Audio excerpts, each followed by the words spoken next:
अनुवादक के गुणों पर, उसकी योग्यताओं पर जब हम विचार करते हैं तो सर्वप्रथम हमारे समक्ष अनुवाद का वह परिदृश्य उभर कर आता है जिसके कारण हम उसे एक ऐसे सेतु के रूप में, एक ऐसे पुल के रूप में देखते हैं जो पूरे विश्व के तमाम देशों को एक इकाई के रूप में हमारे सामने प्रस्तुत करता है। यानी अनुवाद दो देशों के बीच, दो राज्यों के बीच, दो धर्मों के बीच, दो जातियों के बीच, दो समुदायों के बीच, दो अनुशासनों के बीच एक संपर्क और संबंध स्थापित करता है, एक रिश्ता का बनाता है। इसलिए हम विश्व के तमाम देशों के बीच एक बहुदिशागामी पुल के रूप में, ब्रिज के रूप में, जिसके नीचे ऊपर से अनेक सड़कें बिना किसी अवरोध के, बिना किसी अवरोधक के आवागमन का, निर्बाध आवागमन का मार्ग प्रशस्त करती हैं, कोई रोक टोक नहीं होती। ऐसे फ्लाईओवर की तरह अनुवाद को आज की दुनिया में देखा जाता है। भौतिक रूप से हम इस तरह के बहुत सारे पुल देख रहे हैं जो आधुनिक भारत के निर्माण की ओर संकेत भी करते हैं। इसीलिए यदि अनुवाद एक सेतु है तो इस सेतु का निर्माता, इसका इंजीनियर वह अनुवादक है। हम जानते हैं कि इंजीनियरिंग का जो क्षेत्र है वो बड़ा चुनौती भरा क्षेत्र है। इसलिए अनुवादक रूपी इंजीनियर को एक ऐसे ईमानदार अभियंता की तरह, एक ऐसे निष्पाप इंजीनियर की तरह अपनी भूमिका निभानी होती है जिसमें निष्ठा हो, समर्पण हो, जनहित, परहित और लोकहित का भाव हो, सामाजिक और राष्ट्र तथा राष्ट्रीय के हित की कामना हो, और एक प्रकार से कह सकते हैं कि पूरे विश्व कल्याण की भावना, सात्विक और पावन भावना जिससे विश्व का कल्याण सुनिश्चित हो, ये अनुवादक के पास होनी चाहिए। अनुवादक केवल धनार्जन के लिए अनुवाद नहीं करता, करना भी नहीं चाहिए। धन महत्वपूर्ण है, इसीलिए हमने चतुष्पुरुषार्थ की बात की। धर्म, अर्थ, काम, मोक्ष। अर्थ महत्वपूर्ण है, लेकिन अर्थ ही सब कुछ नहीं है। जब अर्थ ही सब कुछ बन जाता है तो अनर्थ की शुरुआत होती है। इसलिए मात्र धनार्जन यह अनुवाद और अनुवादक का उद्देश्य या लक्ष्य नहीं होता। अनुवादक तो एक डॉक्टर की तरह, एक चिकित्सक की तरह कर्तव्य परायणता का भाव सदा सर्वदा अपने पास रखना चाहिए, तभी वह अनुवाद के साथ या अपने दायित्व और कर्तव्य के साथ न्याय कर सकता है। हमने देखा कि अस्पतालों में नर्स जिस तरह से सेवा भाव के साथ रोगी की सेवा को अर्पित होती है, अपना खाना पीना, भूख प्यास वह रोगी सेवा में विस्मृत कर देती है। ये जो एक उत्सर्ग का भाव है, ये विलक्षण है। अनुवाद में भी अनुवादक को जब इसी आनंदानुभूति से गुजरने का अवसर मिलता है तो वह उसे अपनी उपलब्धि मान सकता है। उसके सामने यह उद्देश्य सदा सर्वदा रहता है और रहना चाहिए कि राष्ट्र को विश्व के मंच पर ध्वजारोहण करते हुए युग युगांतर तक न केवल खड़े रहना है, खड़े रखना है, अपितु हमारा देश, हमारा राष्ट्र विश्व के मंच पर अपने नेतृत्व का परचम भी लहराए। ऐसी स्थिति में हमें अपने देश को पहुंचाना है और इसके लिए विश्व के ज्ञान विज्ञान, अद्यतन अधुनातन जानकारियों से, उपलब्धियों से, शोधों के निष्कर्ष से हम अपने देशवासियों को जोड़ना चाहते हैं।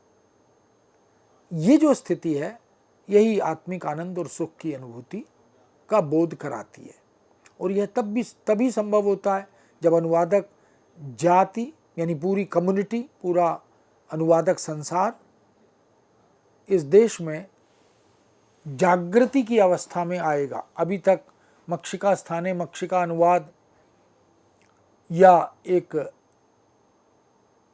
दायित्व का जैसे तैसे निर्वाह करने का बोध, इस तरह से जो अनुवाद किए जाते रहे, उन्होंने अनुवाद और अनुवादक समुदाय को बदनामी के कटघरे में खड़ा कर दिया। अनुवाद पाप है, अनुवादक प्रवंचक होता है, अनुवाद दोयम दर्जे का कार्य है, ऐसे बहुत सी उक्तियां। लेकिन यदि अनुवादक और अनुवादक जाति, पूरा समुदाय अनुवादकों का, वह इस गंभीरता से इस मर्म को जान ले, श्रम और साधना से वह अनुवाद करे, क्योंकि परकाया प्रवेश की साधना है अनुवाद, क्योंकि शब्दों की साधना है, अर्थों की साधना है। हम जानते हैं कि शब्द और अर्थ का अन्योन्याश्रित संबंध है। शब्द यदि शरीर है तो अर्थ उसकी आत्मा है, दोनों को अलग नहीं कर सकते। इसलिए शब्द की साधना के साथ साथ अर्थ की साधना भी उसे करनी होती है। ये जो तप है, यह जो श्रम साधना है, यह विषय की, भाषा की, संस्कृति की और राष्ट्रीयता की, उन सब की साधना होती है। इसलिए अपनी रचनात्मकता का अनुप्रयोग करते हुए अनुवादक को निष्कलंक, निष्पाप अनुवाद को बनाने की कोशिश करनी चाहिए। ऐसा अनुवाद करे जो यथासंभव निर्दोष हो, निष्पाप हो, निष्कलंक हो, क्योंकि यदि अनुवाद में दोष होगा तो उस पर अनेक प्रकार के प्रश्न चिन्ह लगेंगे। अनुवादक को अनेक प्रकार के आक्षेपों, आरोपों का सामना करना पड़ेगा। उससे बचने के लिए हमें पूरी गंभीरता से, पूरी निष्ठा से, पूरी ईमानदारी से शब्दों की, भाषा की, व्याकरण की, भाषिक प्रकृति की, इन सब की साधना करनी होती है। अनुवाद किसी जमाने में पाप है ऐसा कहा जाता था, अनुवाद पाप है, ट्रांसलेशन इज ए सिन। अनुवादक प्रवंचक होता है, ट्रांसलेटर इज ए ट्रेटर।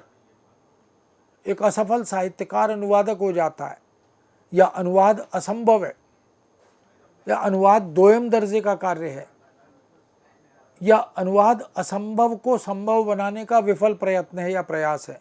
ऐसे बहुत सारे नकारात्मक कथन, उक्तियां विश्व की अनेक भाषाओं में हम देख सकते हैं। और इसका मुख्य कारण वह अनुवादक की उदासीनता, लापरवाही, दायित्व विमुखता, किसी सीमा तक बेईमानी, यह होती है। इसलिए अनुवादक से ये अपेक्षा, आशा की जाती है, क्योंकि जो अनुदित सामग्री का पाठक है वह तो अनुवादक को अपना आराध्य मानता है, क्योंकि जो कुछ अनुवादक अनुवाद के माध्यम से प्रस्तुत करेगा उसी को पाठक या ग्राहक पूर्ण सत्य मान लेता है। यही अंतिम सत्य है। इसलिए यदि शेक्सपियर को हिंदी में लाना है और अनुवादक हिंदी में अनुवाद करता है, तो वो पाठक जो अंग्रेजी नहीं जानता वह तो ये मानकर चलता है कि हिंदी में उपलब्ध ये शेक्सपियर वही है जो अंग्रेजी में है। अब अगर अनुवादक की अपनी कमी के कारण, त्रुटि के कारण, अपात्रता के कारण गलत अनुवाद हुआ या अबोधगम्य अनुवाद हुआ, अर्थ संप्रेषित न कर पाने वाला अनुवाद हुआ या अर्थ का अनर्थ हो गया, तो इसमें अनुवाद का दोष नहीं है, इसमें अनुवादक का दोष है, उसकी पात्रता पर प्रश्न चिन्ह लगता है। अब विडंबना यह है कि गलती अनुवादक की होती है और प्रश्न चिन्ह अनुवाद पर लग जाता है। धन के लोभ में या समय के अभाव में अनुवादक जब अनुवाद करता है तो सही सटीक अनुवाद नहीं कर पाता, क्योंकि जो उद्देश्य है वो तो धनार्जन हो जाता है, अधिक से अधिक धन की लालसा और लिप्सा हो जाती है। तो कम से कम समय में ज़्यादा से ज़्यादा अनुवाद करना, वो अनुवाद कैसा भी हो, दोषयुक्त हो, त्रुटियों से भरपूर हो, अर्थ को खंडित करने वाला हो, अनर्थ करने वाला हो, इसकी चिंता अनुवादक को फिर नहीं रहती। और ऐसे ही समय का अभाव, इसका भी अनुमान अनुवादक के सामने यदि होता है तो वह फिर अनुवाद के साथ न्याय नहीं कर पाता। इसलिए सही सटीक पर्याय का चयन, उसके लिए समय चाहिए, अनुभव चाहिए, अभ्यास चाहिए, भाषा का बोध चाहिए और भाषा के चारों कौशल उसके पास होने चाहिए, पढ़ना, लिखना, बोलना, सुनना। यदि उच्चारण ठीक नहीं है तो लेखन ठीक नहीं होगा, क्योंकि हिंदी भाषा देवनागरी लिपि में लिखी जाने वाली खड़ी बोली, इसकी तो विशेषता यही है कि वह फोनेटिक होती है, जैसा कहा जाता है वैसा लिखा जाता है। इसलिए काम चलाऊ दृष्टि से अगर हम अनुवाद करते हैं, भाषा का प्रयोग अनुप्रयोग करते हैं, तत्काल समझौता कर लेते हैं पैसे से, समयाभाव से, तो फिर निश्चित रूप से जो अनुवाद होते हैं, किए जाते हैं, वो हास्यास्पद हो जाते हैं, अर्थ का अनर्थ हो जाते हैं। उसी को कहते हैं हाउलर्स इन ट्रांसलेशंस, उसी को कहते हैं ब्लंडर्स इन ट्रांसलेशन। इसलिए अनुवादक को तार्किक होना चाहिए, युक्ति संगत दृष्टि रखनी चाहिए, समुचित भाषा और विषय का बोध होना चाहिए। इसलिए उसे कोशिश करनी चाहिए कि जो अनुवाद करे वो अर्थ का अनर्थ ना लगे, क्योंकि ऐसा करने से केवल वही नहीं, उसके जैसे सैकड़ों, हजारों, लाखों अनुवादक प्रश्न चिन्हित हो जाते हैं, उन पर आक्षेप आरोप लगने लगते हैं, उनकी बदनामी होती है। जैसे हम कहते हैं कि एक मछली सारे तालाब को गंदा कर देती है, ऐसे ही कुछ लोभी, आलसी, कामचोर, ऐसे अनुवादक जो अपात्र हैं, जो अगंभीर हैं, वो अनुवाद विधा को बदनाम कर देते हैं। साहित्य में शास्त्र ने बड़े विस्तार से विवेचना की है। संस्कृत काव्यशास्त्र, हिंदी का काव्यशास्त्र इस विषय में, इस क्षेत्र में स्तुत्य विवेचना कर चुका है। साहित्य का या काव्य का स्वरूप क्या है, काव्य के लक्षण क्या है, काव्य का हेतु क्या है, काव्य का प्रयोजन क्या है, काव्य की आत्मा क्या है, काव्य के अंग कौन कौन से हैं, इन सब बिंदुओं का, इन सब विषयों का विस्तार से विवेचन शास्त्र और शास्त्रज्ञों ने किया है, आचार्यों ने किया है। तो वहाँ साहित्य में ये प्रश्न बार बार आता है कि रस का अधिकारी कौन। अगर कविता हो और काव्यानंद की बात हो तो रस का अधिकारी किसे माने, तो उसका उत्तर शास्त्रज्ञों ने दिया सहृदय को। सहृदय एक तकनीकी शब्द है, एक पारिभाषिक शब्द है। सहृदय का शाब्दिक अर्थ तो है ऐसा व्यक्ति जिसके पास हृदय हो, तो हृदय तो सबके पास होता है। यहाँ सहृदय का अभीष्ट अर्थ यह है कि वह व्यक्ति जो दूसरे के दुख में दुखी हो और दूसरे के सुख में सुखी भी हो, वो सहृदय है। अभी दूसरे के सुख से ज़्यादा दुखी हैं लोग, अपने दुख से उतने दुखी नहीं हैं। तो सहृदयता एक गुण है, एक योग्यता है, एक विशेषज्ञता है। ठीक उसी तरह अनुवाद करने का अधिकारी साधक होता है, तपस्वी होता है, जो शब्दों की साधना करता है, जो व्याकरण की साधना करता है, जो भाषा की प्रकृति की साधना करता है, वही वास्तव में अनुवाद करने का अधिकारी होता है। हर ऐसा व्यक्ति जो साधना नहीं करता वह अच्छा अनुवादक नहीं हो सकता, क्योंकि साधना के कई स्तर हैं, कई आयाम हैं, कई चरण हैं। उसे उस साधना की प्रक्रिया से तो गुजरना पड़ता ही है। ये तो घर है प्रेम का खाला का घर नाई, शीस उतारे भुई धरे तो ये घर में जाए। कबीर ने कहा कि अनुवाद उसी तरह जैसे भक्ति का मार्ग जो है वो कोई खाला का घर नहीं है कि कोई भी आए और भक्ति करने लगे, भक्त बन जाए। ये तो साधना सापेक्ष उपलब्धि का द्योतक है। ये खाला का घर नहीं, मौसी का घर नहीं है। उसके लिए अपने दंभ को, अपने अहंकार को, अपनी सर्वश्रेष्ठ होने की भ्रामक स्थिति को छोड़ना पड़ता है। इस साधना साध्य कार्य के लिए भाषा की साधना, भाषा की उपासना प्रयोग धर्मिता के साथ करनी पड़ती है। यह पात्रता उसे अपने भीतर जगानी पड़ती है, पैदा करनी पड़ती है। अपना शब्द ज्ञान निरंतर समृद्ध करना पड़ता है, क्योंकि भाषा कमाई जाती है। जितना अध्ययनशील होगा अनुवादक, देश विदेश की अद्यतन अधुनातन जानकारियों को आत्मसात करेगा, अर्जित करेगा, बोधगम्यता से जोड़ेगा, उतना ही बेहतर अनुवादक वो बन सकेगा। अब विडंबना यह है कि आज के युग में ये जो रीडिंग हैबिट्स है, ये जो पढ़ने पढ़ाने की आदतें हैं, ये विलुप्त प्राय हो गई हैं।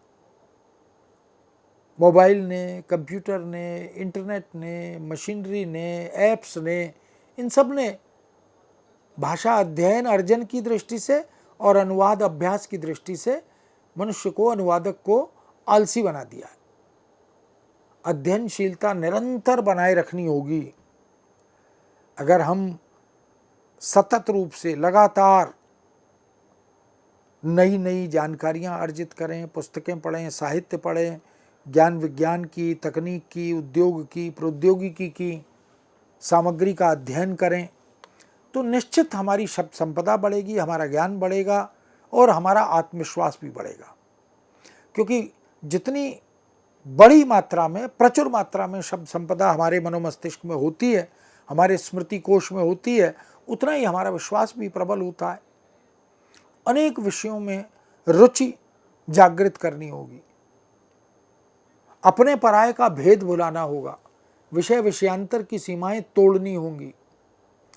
बल्कि संत कबीर के शब्दों में, जिसकी चर्चा हम अभी कर रहे थे, ये तो घर है प्रेम का खाला का घर नाई, शीस उतारे भुई धरें तब बैठे घर माई। ये जो अनुवाद का कार्य है, ये भी भक्ति और साधना, प्रेमा भक्ति और साधना की पद्धति इसी की तरह गंभीर, चुनौती से भरा ऐसा अनुशासन है। अनुवाद को हम खाला का या मौसी का घर नहीं मान सकते, जहाँ जब चाहें प्रवेश कर लें, कोई अनुमति, कोई आज्ञा नहीं चाहिए मौसी के घर जाने के लिए, क्योंकि वह तो माँ सी है।